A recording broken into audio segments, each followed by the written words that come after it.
नमस्कार। आज विश्व कोरोना नाम की महामारी से ग्रसित है। समस्या आई है, चली भी जाएगी। आज की परिस्थितियां प्रत्येक मानव को यह सोचने पर मजबूर कर रही हैं कि हमारे विचार और कार्यशैली किस दिशा की ओर आगे बढ़ने चाहिए। भारतीय संस्कृति व हजारों वर्ष का हमारा चिंतन और अनुभव क्या हमें इससे उभरने के कोई उपाय सुझाता है? इससे उभरने के बाद की स्थिति में हमारे सुखमय जीवन की कोई कल्पना देता है? इन सारी बातों का मन में आने के बाद हमने एक छोटी सी प्रश्नावली बनाकर डॉक्टर बजरंग लाल गुप्त के पास भेजी। डॉक्टर गुप्त ने स्वदेशी व वैकल्पिक अर्थशास्त्र पर कई पुस्तकें लिखी हैं।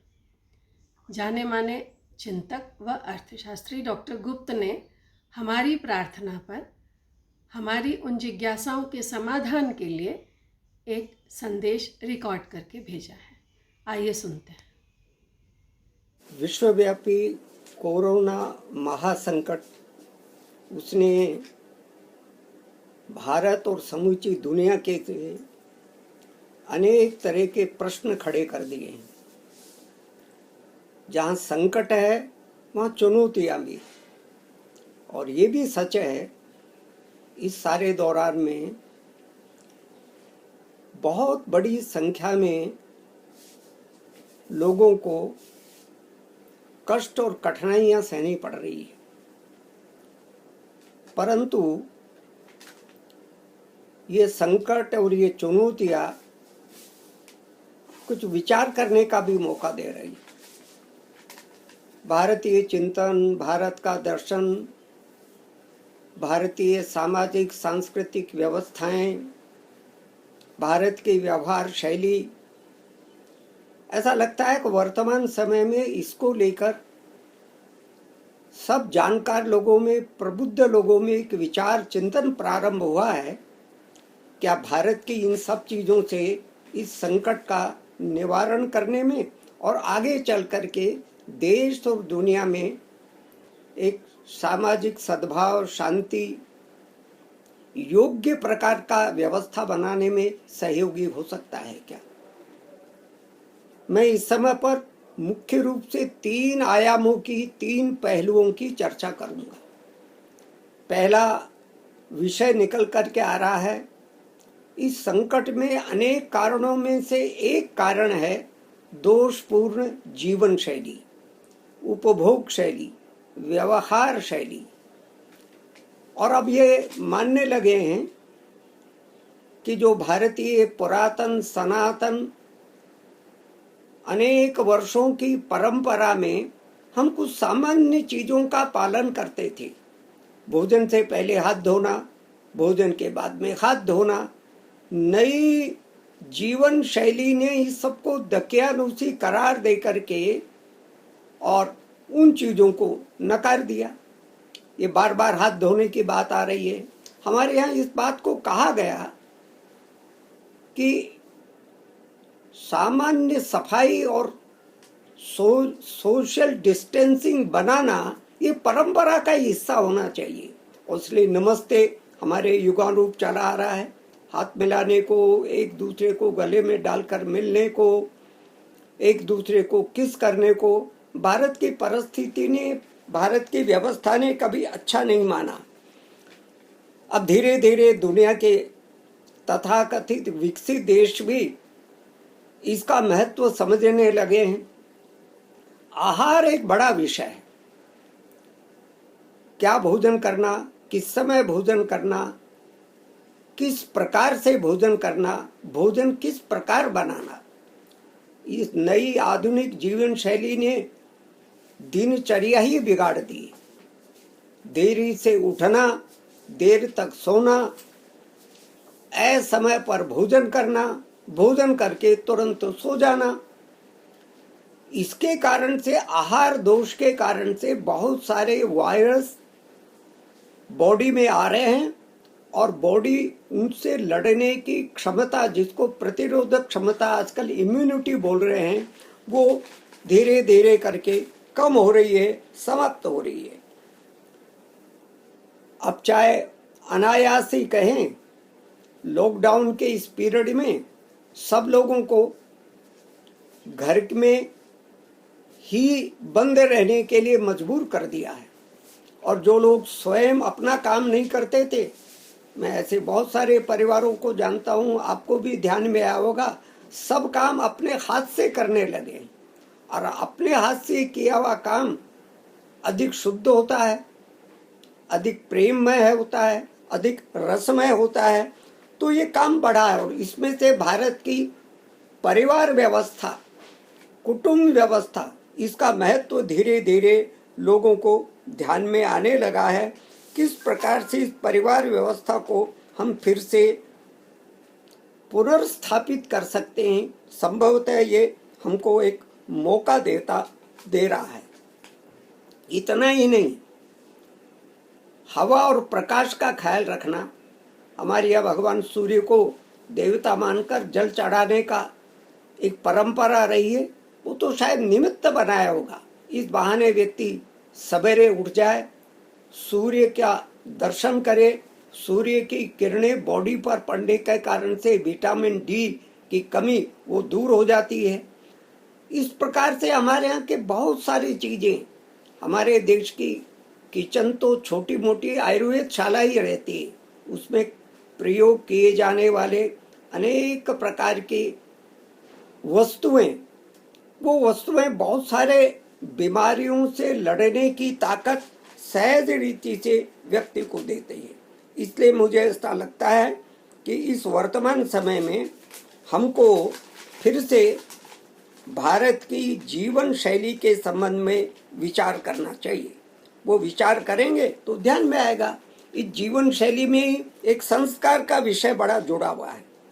संस्कार आना चाहिए ना, संस्कार के माध्यम से गुण धर्म आते हैं, संस्कारों के माध्यम से एक दूसरे के संकट में सहयोग करने का भाव निर्माण होता है।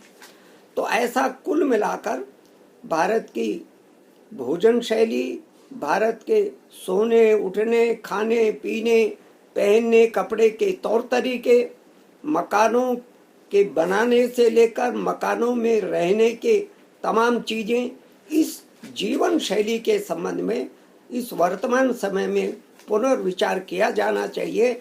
और संकट तो टल जाएगा, पर संकट चल जाने के बाद में इस जीवन शैली के बारे में कैसा सोचा जाए। एक दूसरा पहलू जो इस समय ध्यान में आ रहा है, सब मीडिया बोल रहे हैं, सब अखबार बोल रहे हैं, सब जानकार लोग बोल रहे हैं, अब नदियाँ पहले की तुलना में स्वच्छ हो गई है, वातावरण में पेट्रोल का धुआं, डीजल का धुआं नहीं जा रहा है, इसलिए जो जल पहले प्रदूषित था वो जल स्वच्छ हो गया। कुल मिलाकर वातावरण में पर्यावरण शुद्ध हो गया है, सारा का सारा हवा शुद्ध हो गई है। तो कुल मिलाकर भारत में हम वर्षों से प्रकृति प्रेमी, पर्यावरण प्रेमी दृष्टिकोण मानते रहे। हमने तो धरती को माता कहा, गौ माता कहा, हमने तुलसी माता कहा, पहाड़ देवता कहा, हमने तो नाग देवता भी कहा। और हमारे जितने भी जिनको देवों को माना, वो जिन वाहनों की सवारी करते हैं वो भी बहुत ही अत्यंत महत्व के पशु पक्षी हैं। तो पर्यावरण संरक्षण ये जीवन में फिर से आए। पर्यावरण नष्ट क्यों हो रहा था? पर्यावरण नष्ट हो रहा था जिस प्रकार की टेक्निक और टेक्नोलॉजी का प्रयोग कर रहे थे। हम खाद्यान्न उत्पादन में भी केमिकल फर्टिलाइजर का प्रयोग कर रहे थे, पेस्टिसाइड का प्रयोग कर रहे थे। तो जो कुछ अन्न पैदा हो रहा था, फल फूल सब्जी पैदा हो रही थी, वो सब जहरीले होते रहे, वो सब हमारे शरीर में जा रहे थे, शरीर का भी नुकसान पहुंचा रहे थे और कुल मिलाकर के देश के में प्रदूषण बढ़ाने का काम भी कर रहे थे। समूची दुनिया में जो तथाकथित विकसित देश है, उन विकसित देशों का प्रदूषण फैलाने में ज़्यादा हिस्सा है। तो इसलिए इस संकट के समय हम अपने प्रकृति प्रेमी दृष्टिकोण और व्यवहार को फिर से प्रस्थापित कर सकें, फिर से उसकी व्याख्या कर सकें। पेड़ लगाना हमारे यहाँ पर प्रारंभ रहा, पहले से पुण्य का काम माना गया। जल में नदी में स्नान करते समय भी जल में विष्ठा नहीं डालना, गलत चीजें नहीं जानना, उसको पवित्र मान करके भाव रहा है, पर यह भाव नष्ट होता चला जा रहा है। इसे प्रश्न यह उपस्थित होता है, वर्तमान में तो संकट के कारण हमने प्रकृति और पर्यावरण को ठीक करने के लिए चाहे मजबूरी में सही प्रयत्न किया, बाद में यह रहेगा कि नहीं रहेगा, इसको जीवन का स्थायी हिस्सा कैसा बना सकते हैं।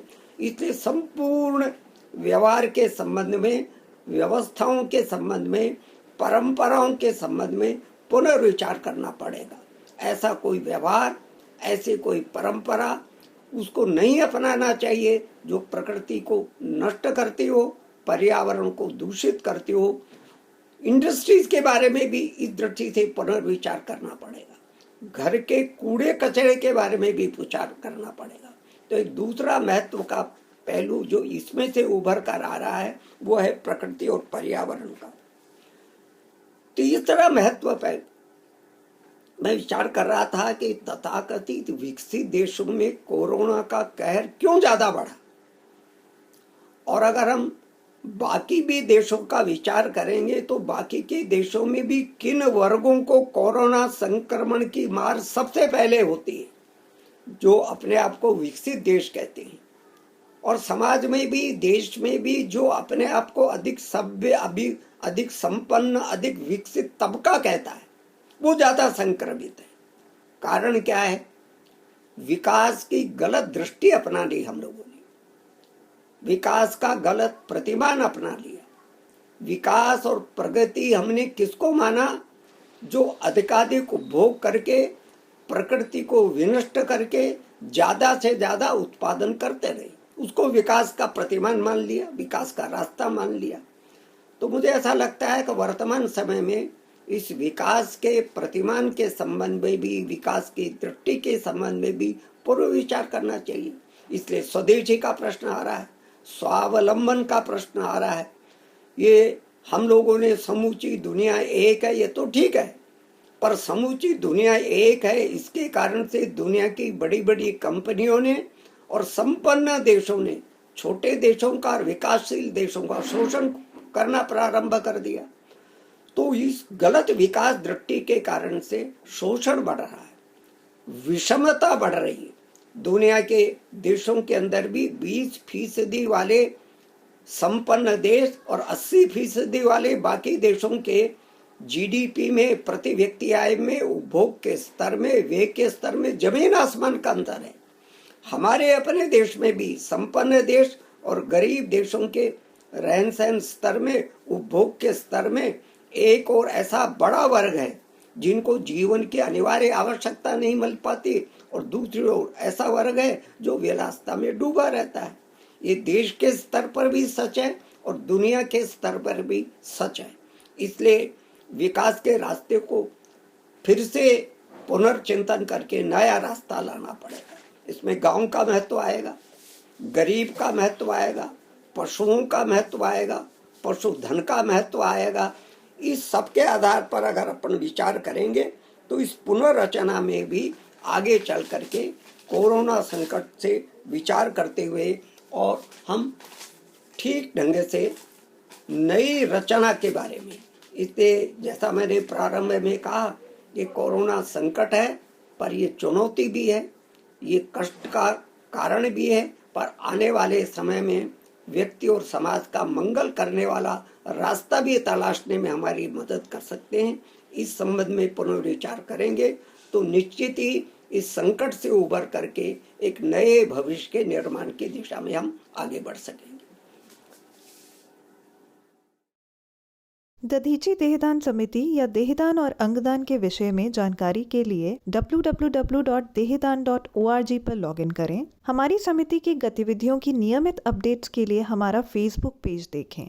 स्क्रीन पर दिए गए नंबर और ईमेल के द्वारा आप हमसे सीधे संपर्क भी कर सकते हैं। धन्यवाद।